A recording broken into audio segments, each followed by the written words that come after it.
Quasi here, and in this video I want to share with you why it's so difficult for you to achieve your goals and why there's so much friction and why you keep moving 2 steps forward and 1 step back and then 2 steps forwards and then 3 steps back, and why this pattern keeps happening over and over again. If you're a business owner, if you have trouble in your relationships, if you have trouble in health or any area of your life, and you just see that there's too much resistance, it's just the same patterns keep happening, or you get inconsistent results. You do achieve it, but then you can't maintain that revenue level. You can't keep that relationship. You always jump from one to another. This video is going to be crucial for you because I'm going to show you this diagram which explains to you why there's so much resistance and how you put too much meaning onto things that don't really need that much meaning in the first place. And by the end of this video, I'm going to show you the effortless, smooth way how to maintain your state so that you cruise through it and attract your goals rather than having to chase them and pursue them so hard.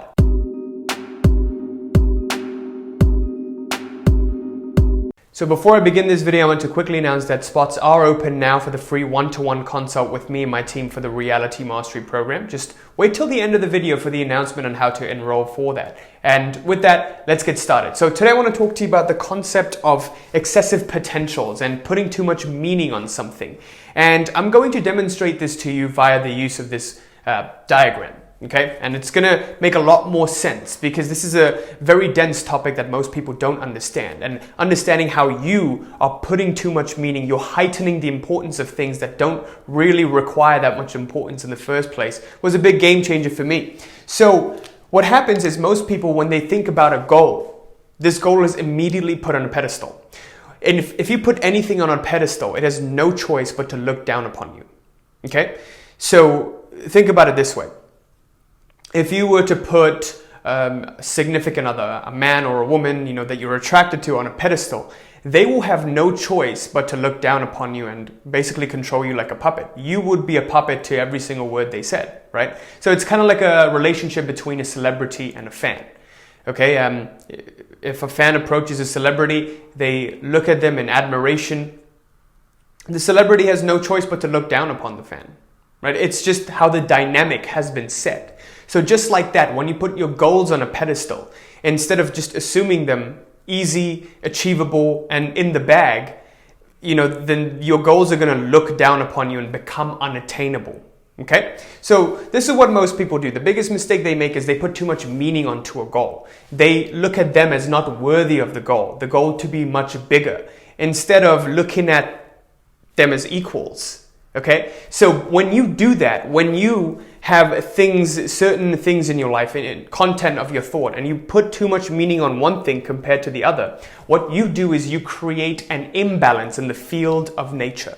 Okay? If you imagine nature as a field, let's say the field of thoughts, right? When you put too much thought energy on one thing, it becomes too concentrated. And this creates an inhomogeneity, a sort of imbalance in this field.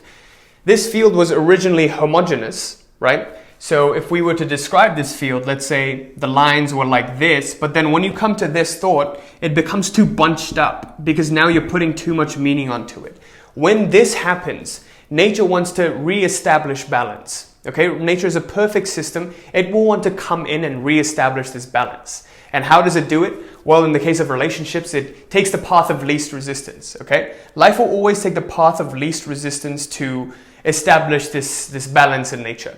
So, if you're attracted to a partner, you put them on a pedestal, the easiest thing, the path of least resistance nature would take is to take this person farther and farther and make them more unattainable, right? So you create this imbalance through your thought energy that you're attributing to the things in your life. Just like your goals. When you put too much importance on a goal, you just take it farther and farther away from you. If you keep looking up to a goal, put it on a pedestal and keep thinking about it every single day, and you put too much meaning onto it, then that goal there will always be a distance between you and the goal. That's how nature establishes this balance. Now you might be thinking, well, why doesn't nature just give me the goal if it's the easiest way to recreate this balance? Well, it's not. It's not the path of least resistance. Nature always takes the path of least resistance. So more often than not, it's taking the goal farther and farther away from you. So I realized this when I started to look at our business, right? So if I look at my business, The days we hit the most revenue, do $10,000 in a day. This happened recently, was when I just didn't even look at the accounts. For the whole day, I stopped worrying about it. I just completely forgot about it. And I just, towards the end of the day after work, I just hung out with my wife. And next day I come in, I check the accounts. It's like 10,000. And our program coach, the sales guy, he closed 10,000 worth of new deals. How did he do that? It just doesn't make sense. So that's how this works. When you let go of it, when you stop bunching up so much potential onto it, that's what happens. You let go of how much meaning you put onto it. Now there is space. Now nature can take the path that you wanted it to take. Align with yourself because you're not busy resisting it. Okay? So when you put too much meaning onto something, you create resistance. You create a distance between it, according to the path of least resistance. And this distance will always be there between you and your goals until you learn to see that you and your goals are just one. You don't see your goals as one. You see them as, this is me and this is my goal. I have to do something to achieve my goal. I have to have something to achieve my goal. Once you start seeing that I am the goal, you become the goal. You align completely to the goal. There's no longer a separation between that. Once you internally be that ideal self, then the material, it's just a matter of time for the material to rearrange itself to show you your goals, right? It's as simple as that, but we just make it really complex. So, this brings me to another concept I learned from ancient yoga. This is the concept of Vairagya Nabhyasa. And the ancient sage Patanjali, who wrote the Yoga Sutras from which all of the modern forms of yoga have been derived, he said that in order to be successful in any path with yoga or any path in general, there needs to be a balance between Vairagya and Abhyasa, which literally means effort and surrender, okay? Because you might be thinking, well, Kwasi, how do I now achieve this sweet spot? How do I have a goal without putting too much importance in it? Well, the first and best thing to do is not to have a goal in the first place. Then there is no importance, there is no resistance, right? But if you must have a goal, the best way to do it is to learn your internal state. How do you feel about it? How do you relate to this goal? If your goal is to hit $10,000 a month in your business, how important is that goal to you? Is it really important? Can you let go of it? Is it okay if this month you don't hit 10K? If it is, then it will happen. The likelihood of it happening is higher. And why this happens is when you build up too much meaning on something, you create this instability, as we mentioned, right? It's kind of like if I were to put a ball up here. Let's say you imagine this hill and a singular point in the hill, and you put the ball up here. It's at an unstable equilibrium, okay? The ball is at an unstable equilibrium. Now, the ball, if there's any disturbance, will tip and go to stable equilibrium. That's what it wants to do. That's what nature wants to do, okay? The nature wants to take this ball from this unstable equilibrium to a stable equilibrium. That's why it strives to create that balance. How does it do it? By keeping you away from your goals. When you put too much meaning on it, this is the likelihood of you achieving your goals. The likelihood of you achieving your goals is the likelihood of this ball staying up in this hill held up by a single pin, right? So if you want to increase the probability of you going towards your goals, all you need to do, 80% of the work is done in decreasing all of the resistance and all of the meaning that you attach to it. You let go of insisting on the goal, but you work towards it anyways. So it's all about working towards it, becoming process-oriented, not results-oriented. Okay, I made a video on this, going much more detail. So click up here to check that out. But once you become process-oriented, you get into this flow state. You're no longer concerned with what the results are. You just put your head down and you get to work. The most successful clients that we've seen from our program are the ones who've been able to do this. They've just gone dark, from social media, from everywhere. And they've just been in the group. They've just been applying all of the concepts and the teachings from the program. And they learned to attain the state of focus on the process and using the results as an indicator, not as something that they need to worry about or change their emotional state over. And once they did that, they put their head down and got to work. The moment you lift up your head after a few months, your world just changes. You start to look at the reflection again, everything changes. Okay, so this is basically what happens when you get into this process-oriented haze. You forget about the results. But once you forget about it, all of the resistance to the results is gone. Now, life paves the path for you to achieve those. Okay? So this is learning how to balance your effort and surrender. I'm sorry, I wish I could make this much simpler, but this is something you have to figure out within yourself. You have to see how you relate to your goals. When you think about hitting that 10K, when you think about hitting that 20K, how does it feel? Does it feel really important? If it does, then we can work with something, okay? So now I want to share with you when your goals are too important, what to do and how to reduce this importance, how to reduce this meaning. Key number one, whenever you feel this pull towards your goals and you feel that, oh, it's too important, it's resting on that hill, it's got to happen, it's at that unstable equilibrium, that's when you know your importance level is too high. Key number one, what you can do is you can just consciously reduce importance. For a lot of your goals, you can just do that. You can just consciously reduce all of the meaning you attribute to it. For example, if you're focusing on business right now, and then you're like, oh, I really want to have a great relationship, you can just reduce the importance of that. You can make the intention, pure intention, great relationship. I am in one. What is the state of me being in this ideal relationship? Embody that. And then you can just let that go. You can forget all about it. Next thing you know, you meet someone. A lot of the times this has happened to people who've been working on business. A lot of our clients, people like Trey, he's grown his business from 10, 15K a month to now hitting his first 100K a month. And in the journey, he found his ideal partner, right? But only when he let go of that. He wasn't expecting it to happen. Okay? When that happened, when his importance level reduced, that's when he, the situation happened, the resistance, the walls fell. And now life could allow this, he could allow this to happen. Okay? That's key number one. For a lot of the things in your life, you can just consciously reduce importance. A lot of people think that, oh, I have so many great ideas. How do I focus on one? How do I focus on one? Get rid of the ones that don't matter. You're going to have all of these thoughts and distractions. It's a distraction until it's proven useful. Just like all of the apps and the social media apps you're seeing, right? So the one thought that is persistent, it keeps coming up over and over again and keeps persisting with time. That's the one you got to focus on. So next time you have a thought, just give it some time to marinate before you act on it.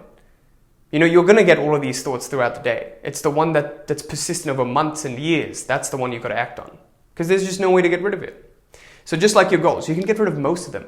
Most of them aren't even important. It's just little whims that you have, right? Number one. Number two, if that's not possible, sometimes your goals are, it's that one persistent thought. You just can't get rid of it. If that's not possible and it's too important, it's got to happen. In the moment of it, you can't reduce your fear. You're too afraid. You're walking that tightrope. Life's too hard. You're in a sticky situation. You've got bills coming in. You've got nowhere to go and you need to make money. That getting that client is important.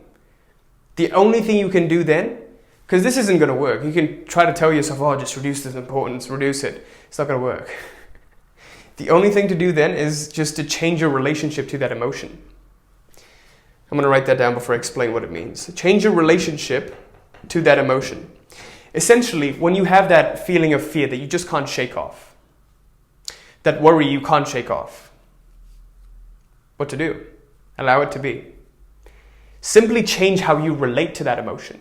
Because what happens is when you learn this and consciously reducing your importance, you're like, okay, now I just got to get rid of that importance. And you force everything. You force every single door to, you force your way through the door instead of prying it open.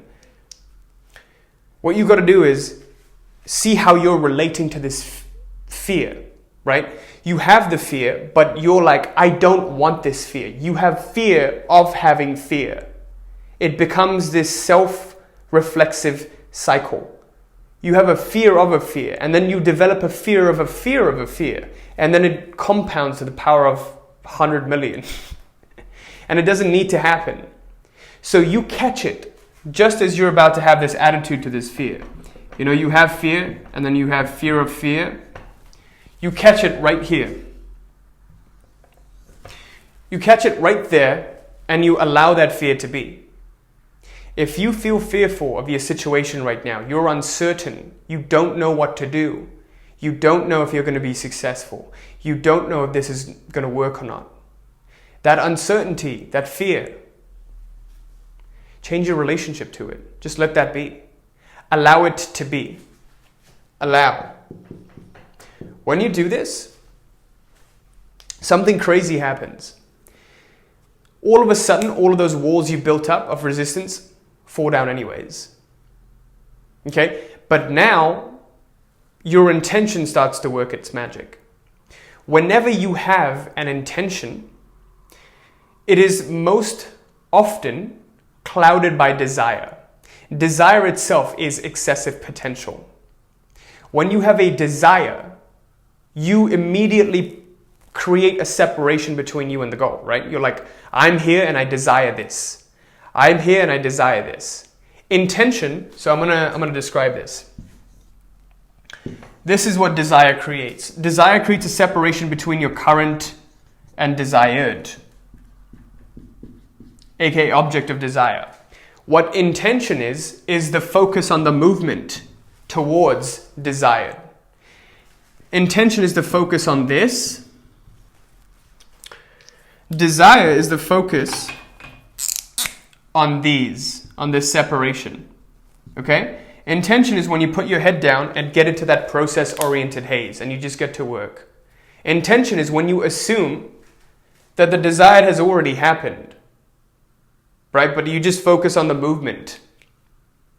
You just focus on putting your head down and get to work. It's as simple as that. I made a lot of videos on this too, by the way, explaining that in detail. So click up here to check that out. But I hope that makes sense. Okay? This is the most powerful thing you can do. Allow that feeling to just be without changing it, without trying to change it, without trying to alter it. That's the surrender process. I talk about this a lot in the channel.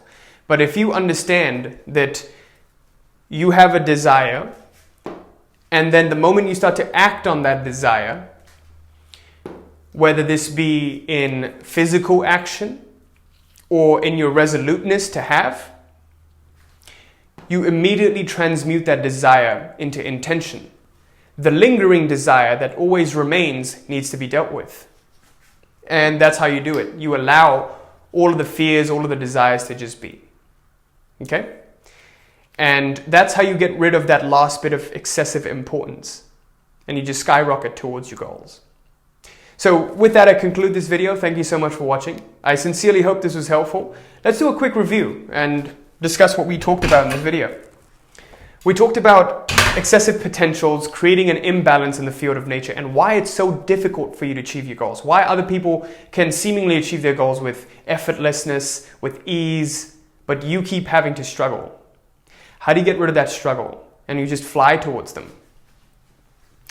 And it's because you put too much meaning on them. You put your goals on a pedestal, your goals have no choice but to look down upon you. You create that separation through your desire.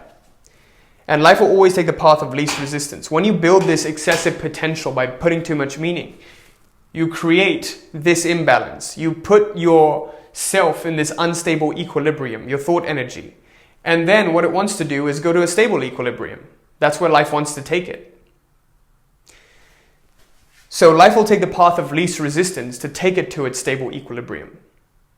So with respect to your goals, it could look like always keeping you near the goal, almost achieving it, but not quite. Having you achieving it, but not keeping it. So this is what happened to me and constantly checking our accounts. As soon as I let go of it, everything goes well. And the key principle here is learning to balance your effort with surrender. When you take action, it sometimes builds desire. When you have desire, you can even transmute it to action. It becomes like a self, it feeds into each other, right? Action and desire, intention and desire, they both feed into each other. But what you can do is learn how to surrender. When you have too much importance, it's good to get rid of that waste. And how we do that is through the two keys. Number one, consciously reducing importance. 99% of your whims, your daily whims that you have, you can constantly brush them off. Okay? But the ones you can't, you've got to change your relationship to them. Instead of going deeper and deeper into the cycle of fear, fearing the fear and fear of the fear of the fear. Allow that fear to be. Whatever you're afraid of, whatever situation you're in right now, don't try to change it. Just allow it to be. You don't even have to focus on having an intention. It's just there. Your intention is there, it was always there the moment you set foot on this journey. That's it. So with that, I conclude this video. Thank you so much for watching. I sincerely hope this was helpful. Leave me a comment letting me know what you thought of this, what kind of content you'd like me to make, what you want me to talk about. And as I mentioned before, the free one-to-one consult is now open. Just click on the link in the description below to sign up, to see if we can work together to help you take your life to the next level. Now, who we typically work with are basically people who are entrepreneurs, right? Who want to take their businesses to the next level, grow their revenue, but they're stuck at a certain revenue level. Even if they go up, they have that same roller coaster inconsistency. They can't maintain it. And they're seeing that it's their personal problems, their own inner limitations that are seeping into their businesses. Okay, it's the operator that's the problem, not a strategy or a tactic. They have all of the strategies and tactics, or they can't see or use the right strategies or tactics because they're not focused internally the correct way. Okay, if that sounds like you, click on the link to sign up, and I hope I see you there. And also the free Facebook group is open for you to take advantage of. The link for that is also in the description. Thank you so much for watching. Till next time. Peace.